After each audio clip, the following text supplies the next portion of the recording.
a ignorância crassa da força bruta. De todo inútil para os que perseguiam a destruição do patrimônio físico do Supremo, que na verdade é patrimônio do povo brasileiro.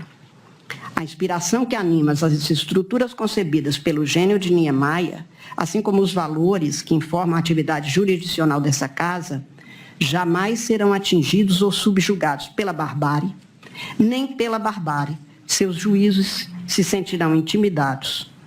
É inútil, pois mesmo que desejassem destruir 1000 vezes este Supremo Tribunal Federal, subsistiria incólume o sentimento de reverência dessa casa pelo Estado Democrático de Direito.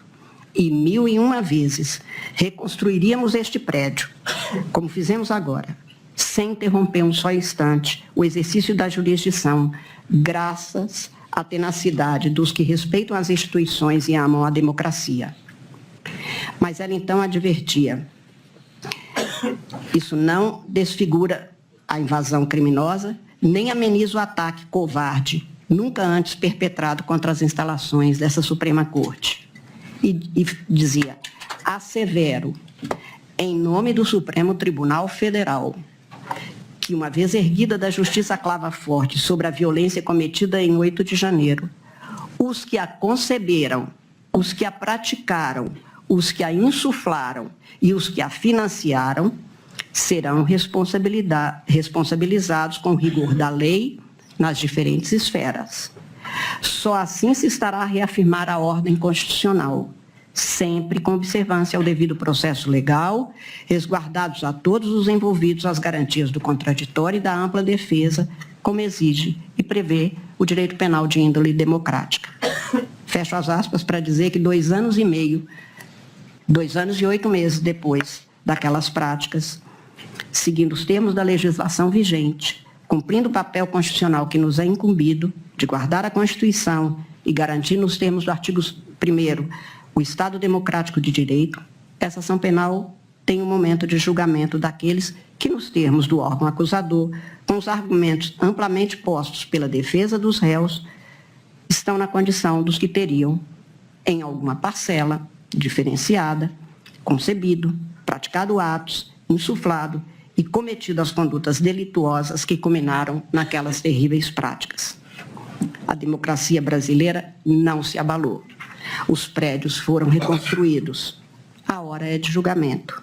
O Estado Democrático brasileiro se aperfeiçoa, porque o Brasil é um país e somente com a democracia um país vale a pena. Por isso, senhor presidente, eu passo as considerações, fundamentos e conclusão do meu voto. Como disse, está aqui o voto impresso, que eu não lerei de jeito nenhum, mas... Se tem voto eletrônico, não precisa de voto impresso, né? Mas eu gosto de papel. Eu gosto de papel. Gosto muito de escrever. Nós gosto somos da de mesma caneta. época, ministra. Nós Muito dois obrigada. somos analógicos. Embora a senhora seja mais jovem. Claro. Fosse o contrário. Quanto às preliminares, presidente, eu poderia até, de alguma forma, passar, e vou passar mais rapidamente, considerando que elas já foram, em grande parte, respondidas pelo ministro relator desde a primeira hora. Eu apenas queria anotar o que me chamou mais atenção ao redigir o voto. Quanto à suspeição e impedimentos, isso foi decidido pelo plenário e, portanto, aqui não volto. Eu estou rejeitando a preliminar de parcialidade e suspeição, rigorosamente nos termos do que foi votado pelo plenário e já, portanto, decidido. E é bom que se diga, o que a gente vota no plenário, em geral, pelo princípio da colegialidade, a gente aplica, se for o caso, ressalvando entendimento. O contrário é que não acontece. Pode-se levar de novo um tema ao plenário e no plenário a gente pode, aí sim, reafirmar a posição pessoal, o entendimento, a compreensão pessoal. Não é o caso, este caso já foi decidido.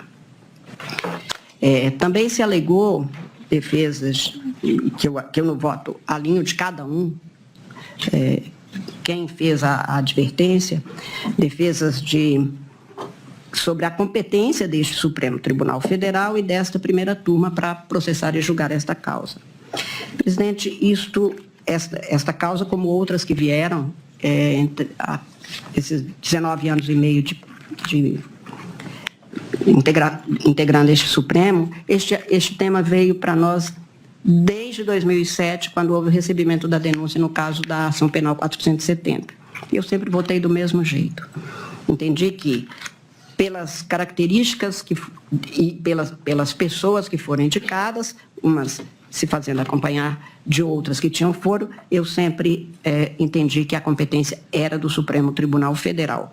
Então, não há nada de novo para mim em votar do mesmo jeito que sempre votei, como disse, mesmo com grandes temas dos advogados, com grandes argumentos.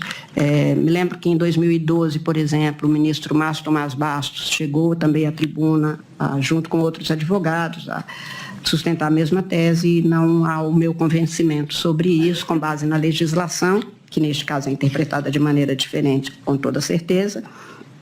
Eu mantenho o meu entendimento e estou aqui discorrendo sobre isso, inclusive com estes precedentes. Estou rejeitando quanto ao julgamento pela turma, que também já foi objeto de indagação.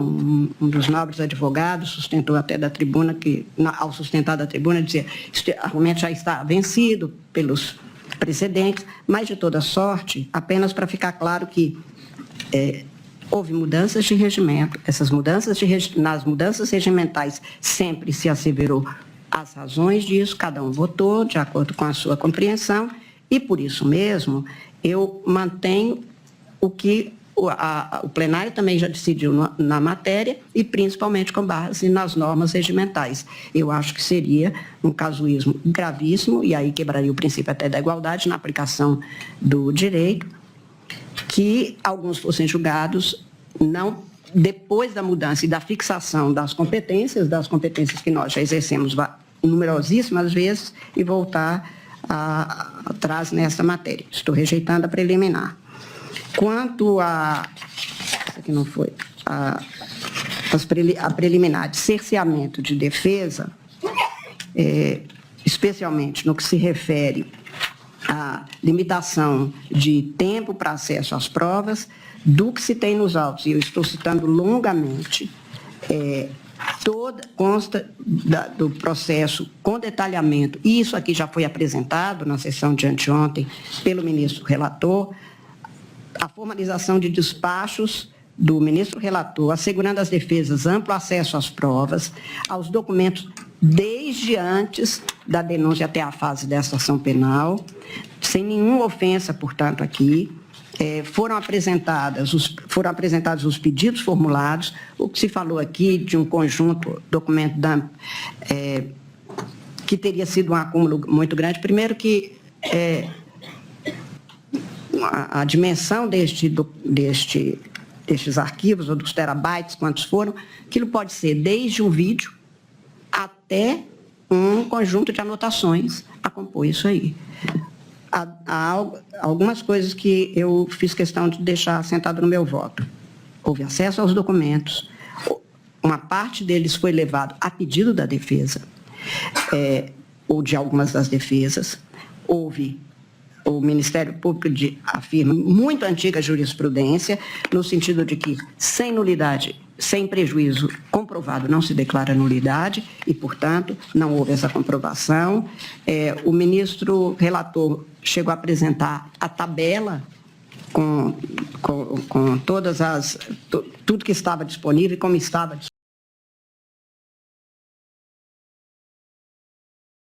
disponível, em que condições estavam disponíveis. Reiterou o deferimento de acesso dos requerimentos da defesa. Todo o material apreendido pela polícia, que as defesas dizem que teria relevância para a instrução, não tem nenhuma comprovação de qual é essa relevância ou essa importância. A necessidade de demonstração do prejuízo, como disse, não foi feita. Enfim, de tudo que se tem apresentado, não consta nem prejuízo a partir de algum momento, ou em algum indeferimento ou alguma ausência de comprovação. O ministro relator, na sessão mesmo do voto, deixou patente isto, e eu estou, portanto, rejeitando esta preliminar. Tanto tanto de cerceamento de defesa, por limitação de tempo de acesso ou de excesso de informações sem organização, que é o documento DAM, e de prazo razoável.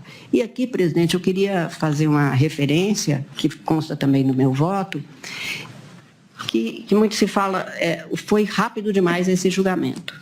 Estamos há 2 anos e 7 meses daquela afirmativa da eminente ministra presidente do Supremo, que seria feito e tudo foi investido para que algo de tamanha gravidade que atinge o coração da República, era preciso que se desse a devida preferência, vamos dizer, no caso de julgamento, não de preferência em relação a quem praticou o quê. E por isso os julgamentos estão acontecendo. E por isso o empenho, devo dizer, como todo mundo reconhece, do ministro relator de dedicação integral a isso, e que em outras ocasiões isso não tinha acontecido. Não dá para comparar um mundo de antes com o mundo de agora. Eu presidi, senhor presidente, uma eleição em 2012 e agora a eleição do ano passado era outra. Os instrumentos, os institutos, a tecnologia, o uso de tudo isso. Em tempos passados, nós tivemos aqui no Supremo 3 ou 4 salas só para ter os originais, os processos eram físicos, só para se terem todos os cadernos de um determinado processo. Foram 3 salas, pelo menos, em que esses processos ficavam. Os prazos tinham que ser, como era físico, consecutivo. Num processo que tivesse 39 réus, o alongamento deste prazo era muito maior mesmo. Então, nós estamos aqui há 2 anos e meio entre a ocorrência dos fatos que culminaram a partir de um movimento que vinha desde antes e que tinha, portanto, esse encadeamento a que me refiro, mas não tinha antes, o Supremo não dispunha, ninguém dispunha, da tecnologia que se dispõe hoje para fazer com que os prazos possam ser, e a disponibilidade de dados dos institutos, que possa ser feito na forma que é hoje. Portanto, não dá para ficar comparando o alongado de antes, porque nós temos outras possibilidades e, para isso, a tecnologia, que é sempre muito bem-vinda no sentido de auxiliar na sua condição de instrumento, de uma ferramenta que serve ao ser humano, para que nós tenhamos uma jurisdição que possa botar abaixo isso, que é um dos principais pontos de discussão no judiciário de todo mundo, que é a morosidade na prestação da jurisdição. Muito mais naqueles casos que tem esta conotação. Então, só para dizer que, neste caso, essa alegação foi verificada, foi estudada, desde o primeiro voto nós voltamos a isso, mas no meu voto eu estou rejeitando a preliminar, porque não me parece que tenha havido, tanto que a excelência da defesa, e é inegável, recebemos os advogados em audiência, recebi memoriais, como todos os ministros, todos muito bem feitos, todos muito estruturados, até o final mostrando item por item, até sexta-feira da semana passada ainda recebendo advogados e que estavam cumprindo o seu papel e cumprindo excelentemente o seu papel. Se tivesse havido um cerceamento tão grande, nós não poderíamos ter todo o acervo que a gente tem, inclusive pela atuação tanto da Procuradoria-Geral da República quanto dos advogados. E por isso eu estou, como eu disse, rejeitando esta preliminar também. Quanto à alegação de cerceamento de defesa, também isso ficou comprovado por indeferimento de requerimentos de diligência, isso ficou comprovado, aliás, também é farta a jurisprudência deste Supremo Tribunal Federal, no sentido de que o juiz verifica a pertinência dos pedidos e a necessidade de todas as provas, a não ser que se demonstre que realmente haveria algo que não foi examinado. Aqui não se tem. Sempre foi, em todos os casos, examinado todos os requerimentos, providências relacionadas, inclusive, a empresas, como foi mencionado aqui, de uma plataforma, por exemplo. A defesa formulou requerimento, foi mandada, teve a resposta, vem outro requerimento fora do prazo e afirmando que seria provável que fosse, que era conhecida desde antes e não tinha sido pedida, e há a formalização do processo mesmo. Portanto, eu estou rejeitando também essa preliminar, não verifiquei nada que pudesse ser considerado atentatório ou à Constituição, ao princípio da ampla defesa, do devido processo legal, ou sequer a nossa súmula mesmo, que garante aos advogados, a súmula 14, que garante aos advogados o direito a ter acesso a tudo que está nos autos. E, neste caso, o indeferimento das diligências complementares só não foi deferida na segunda passagem, exatamente porque não havia o cumprimento das regras.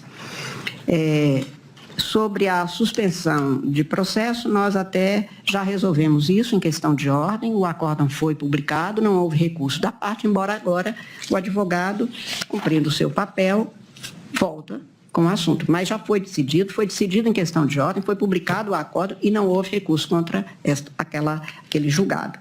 Eu estou, portanto, também nesta passagem, neste ponto, rejeitando. Argue-se ainda a nulidade da colaboração premiada. Eu também estou rejeitando, presidente.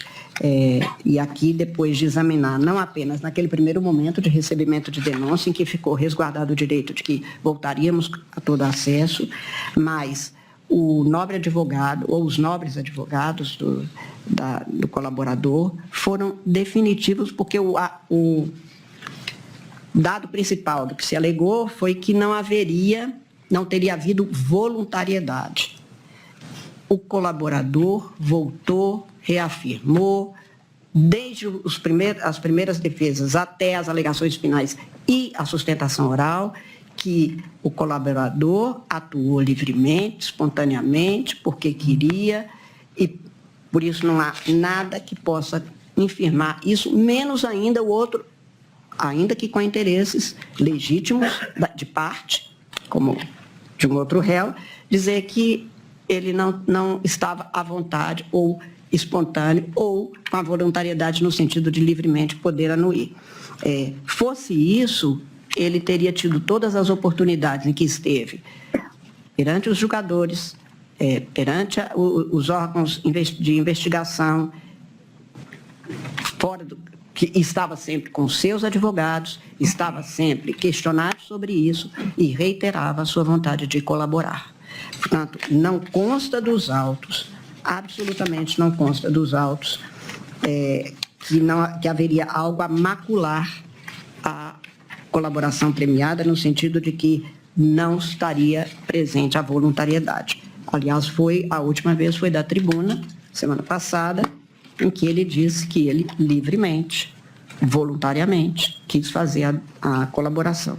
Também não vi nenhuma razão para se dizer que isso teria ficado demonstrado porque houve muitas idas e vindas e porque o que se teve e que a Procuradoria mesma afirma, neste ponto, é que foi chamado mais de uma vez e o ministro relator, de novo, voltou a este tema, no sentido de que todas as vezes que precisou de esclarecimento, foi chamado e devidamente afirmado que ele queria e apresentou o que tinha.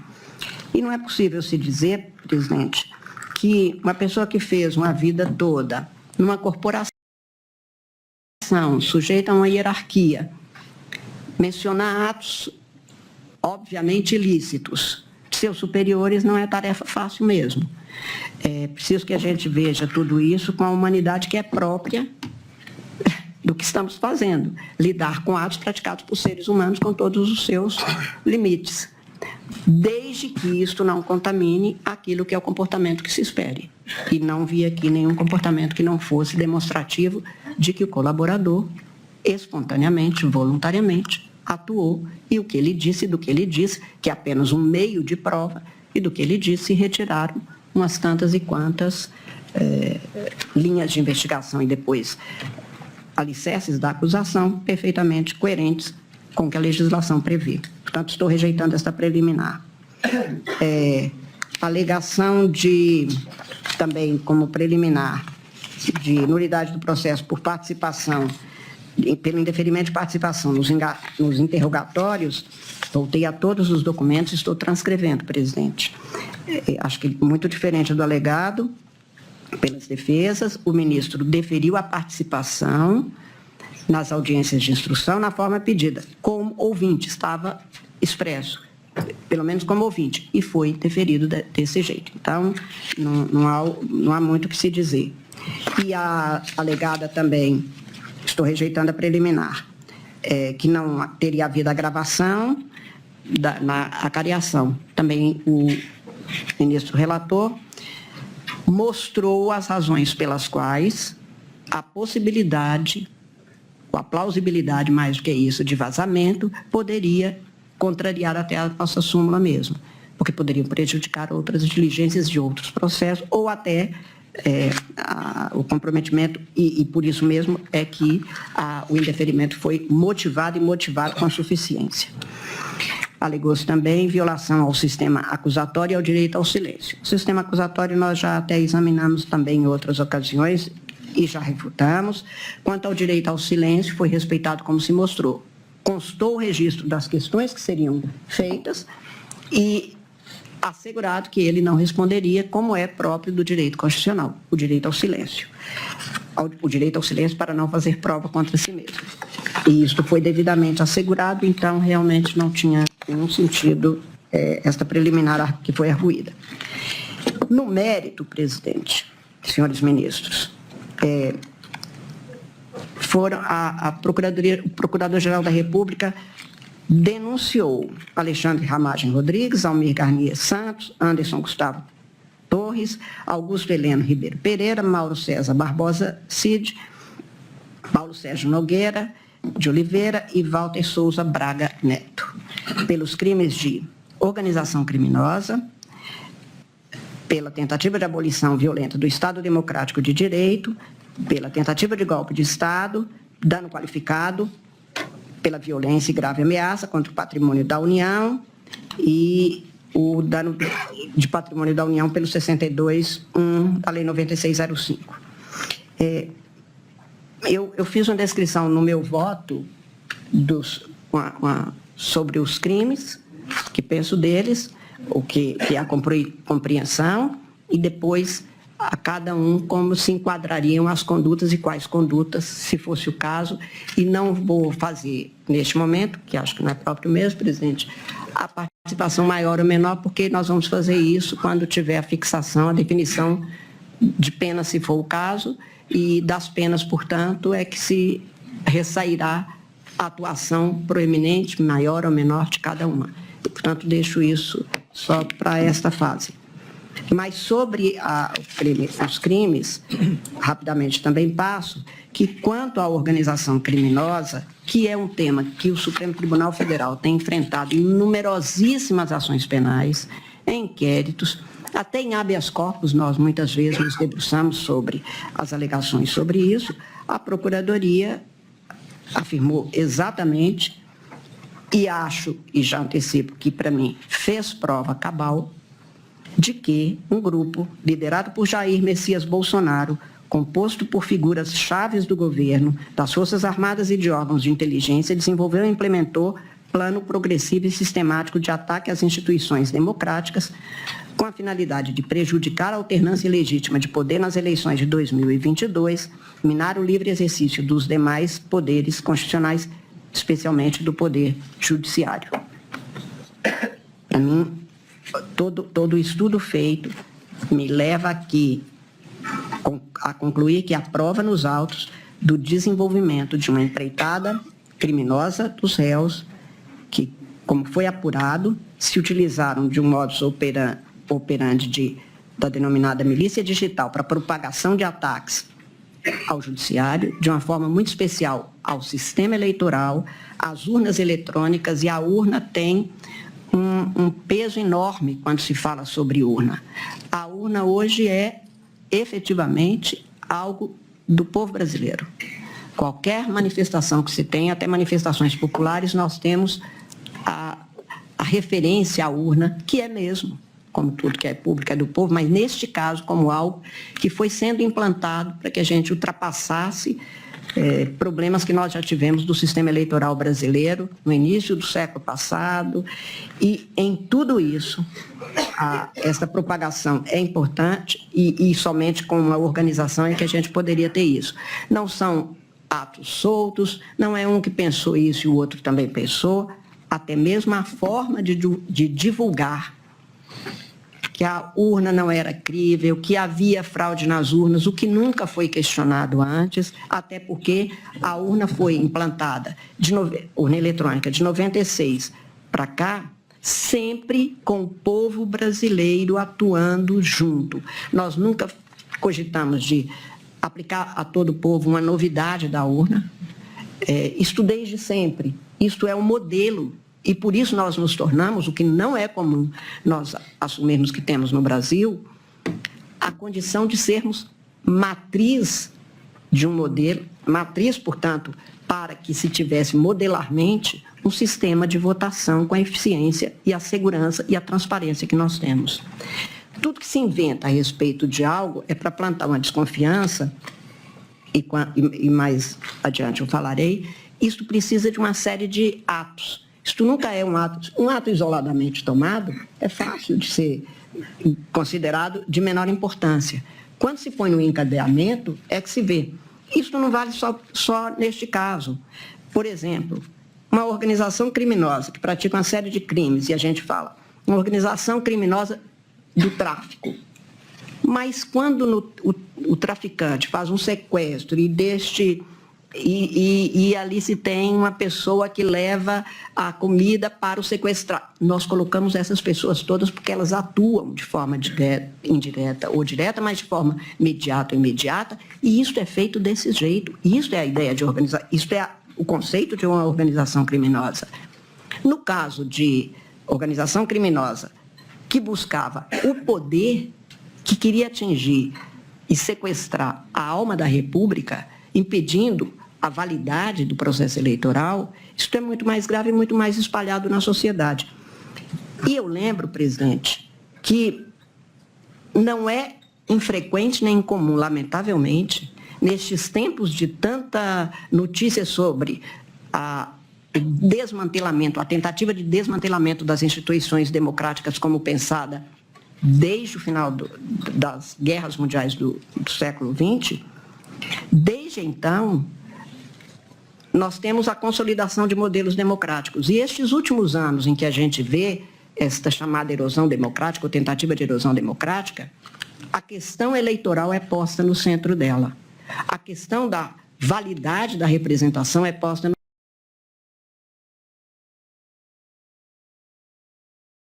no centro dela. No caso brasileiro, como nós temos um ramo do Poder Judiciário, que é a Justiça Eleitoral, que tem as mesmas tradições, o mesmo aparato e o mesmo rigor, que são próprios do Poder Judiciário, claro que isso é muito mais difícil. O que representa hoje para o povo brasileiro a Justiça Eleitoral? A urna, na qual o eleitor encontra só com ele mesmo naquela hora, tem um encontro marcado com a sua cidadania, com a sua condição cívica e deposita seu voto. Desmoralizar esta urna não é um processo fácil, porque é uma crença, uma confiança que o povo tem nisso que ele vê acontecer. E quando eu digo que nós não fazemos nada na Justiça Eleitoral, que não seja transparente e seguro, e damos notícia para o povo, qualquer inovação que é feita na urna, a gente começa fazendo paulatinamente. Então, agora a gente testa uma situação, numa eleição suplementar sobre um dispositivo que se tenha para melhorar o som da urna para as pessoas que têm uma deficiência auditiva. Para ver se funciona, primeiro a gente fala com aquela comunidade, testa nessas eleições que tem um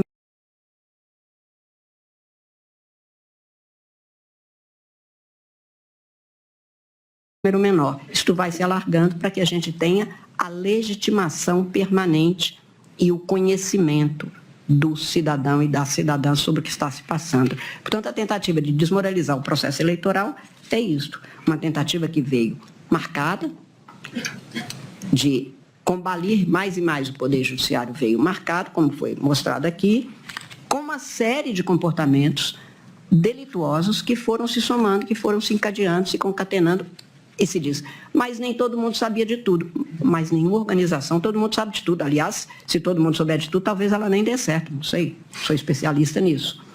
Mas é preciso que a gente saiba que isso já foi tratado aqui neste Supremo Tribunal Federal em julgamentos em que o meu queridíssimo decano, democrata, republicano, exemplarmente democrata, ministro Celso de Mello, afirmava exatamente a necessidade de a gente considerar as condições, as especificidades do que é, num determinado momento, não havia ainda essa lei. Ele falava da quadrilha ou bando, mas explicando como que as pessoas se unem com o objetivo, aliciando outras ou fazendo uso de outras.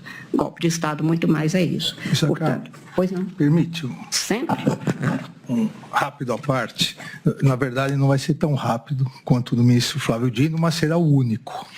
Não se preocupe, tenho muito gosto em ouvi-lo sempre. Obrigado, ministra Carmen. Como ouço todos. E aproveitando a questão da organização criminosa, e cumprimento o nosso presidente, ministro Cristiano Zanin, cumprimento o ministro Carmen, ministro Fux, ministro Flávio Dino, procurador-geral da República e os advogados aqui presentes. Ministra Carmen, essa questão da organização criminosa que Vossa Excelência tão bem ressaltou, e cujo entendimento já vem desde o julgamento do Mensalão, era outro tipo penal, mas a organização criminosa nada mais é do que... É o precedente. Uma sofisticação do que existia na legislação. E ministra Carmen, é muito importante nós deixarmos muito claro, e principalmente, os autos isso já está muito claro, mas principalmente para a sociedade, é que, como eu disse no primeiro julgamento, lá em 2023, que não foi um domingo no parque, como Vossa Excelência agora fala novamente. O ministro Gilmar, que gosta o ministro Gilmar, nosso decano, cumprimento Vossa Excelência também, que repete sempre isso, não foi um domingo no parque, não foi um passeio na Disney, foi uma tentativa de golpe de Estado, não foi combustão espontânea, não foram baderneiros descoordenados, que ao som do flautista, todos fizeram fila e destruíram a sede dos três poderes, foi uma organização criminosa. Uma organização criminosa e, obviamente, se nós pegarmos, ministro Flávio, um fato isolado, a reunião dos kids pretos, que na verdade foi num salão de festas fechado. Mas a reunião dos kids pretos, eles não podem se reunir? A questão é o desencadeamento de tudo.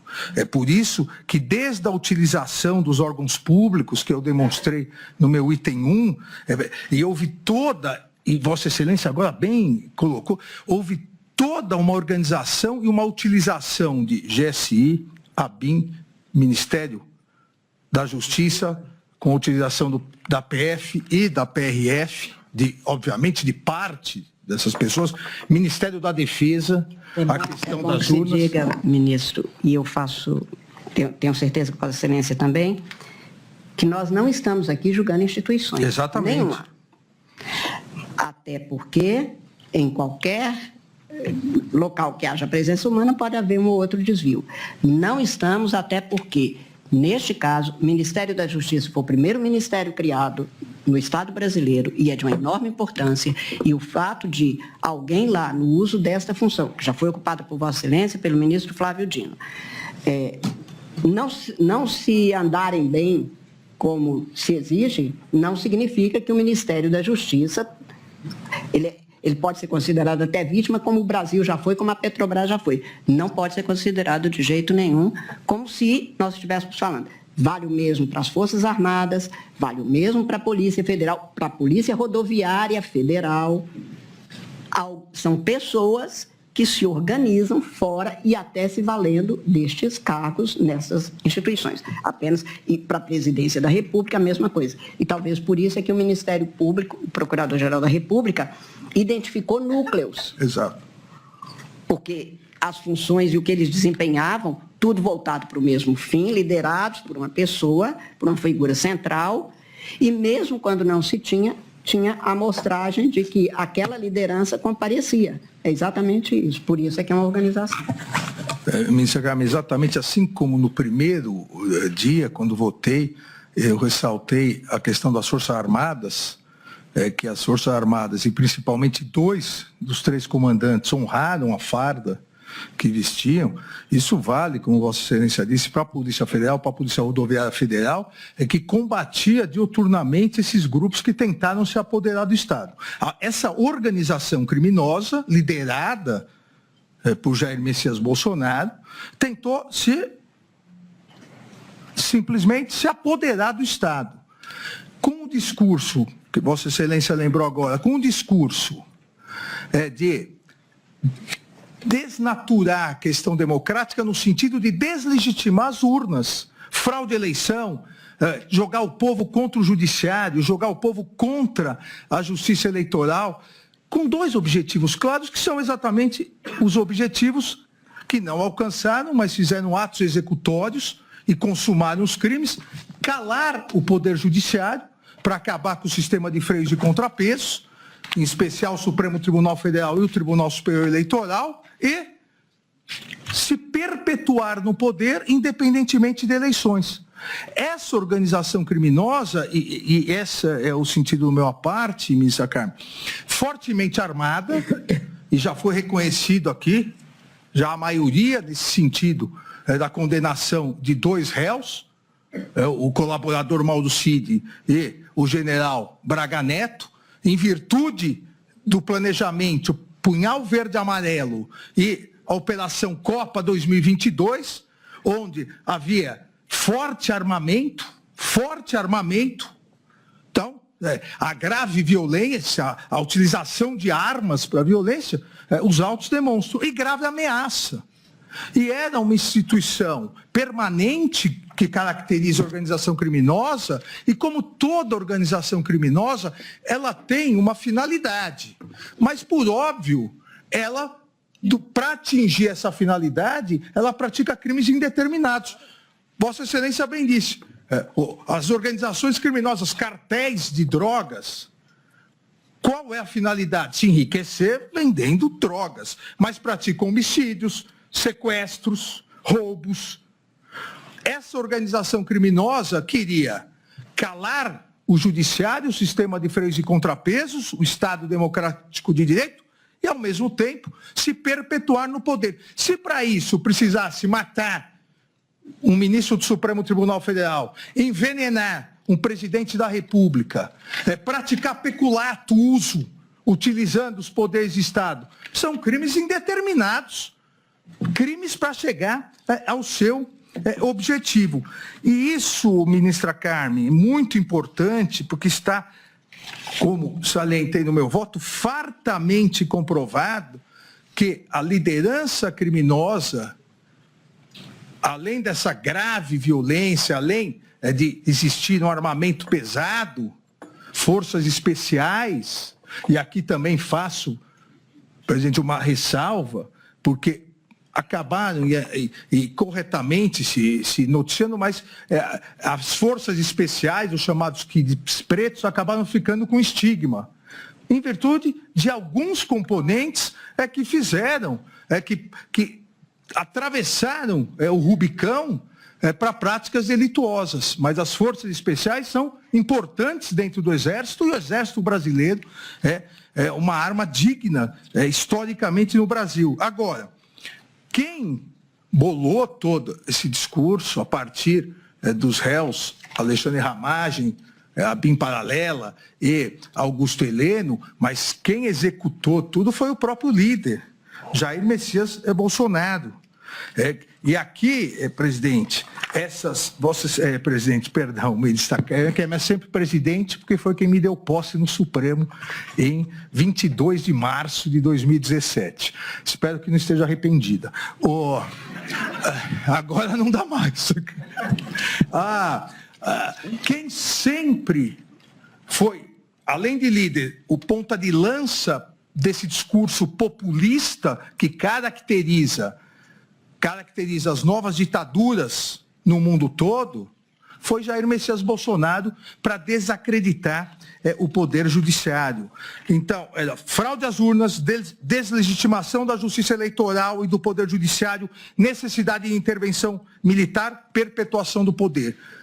Colegas, desde meados de junho de 2021 até 8 de janeiro, o discurso é o mesmo. Não há como, presidente Zanin, negar o liame, o nexo causal, lá atrás, de junho de 21 até janeiro de 2023. E, presidente, como uma imagem vale mais do que 1000 palavras, eu vou demonstrar como sempre o que foi tratado pelos órgãos públicos, os órgãos públicos e a organização criminosa, vamos deslegitimar a justiça eleitoral, as urnas, para acabar com o poder judiciário, intervenção militar, Bolsonaro no poder sempre. Tudo isso que... Há um dado a mais. Por favor, príncipe. Que consta do tal decreto golpista. A criação de um comitê era o fim da justiça eleitoral. Exato. E tudo isso... A proposta de uma comissão composta por outras pessoas era exatamente a necessidade, que não é inédita. Não é inédito. Apenas é triste. Ou seja, mas no dia 8 de janeiro, nos acampamentos, nas manifestações em 7 de setembro, tudo isso eram atos aleatórios, tudo isso foi construído pela organização criminosa e rapidamente agora sim, como eu disse, presidente, uma imagem vale mais do que 1000 palavras. Por favor.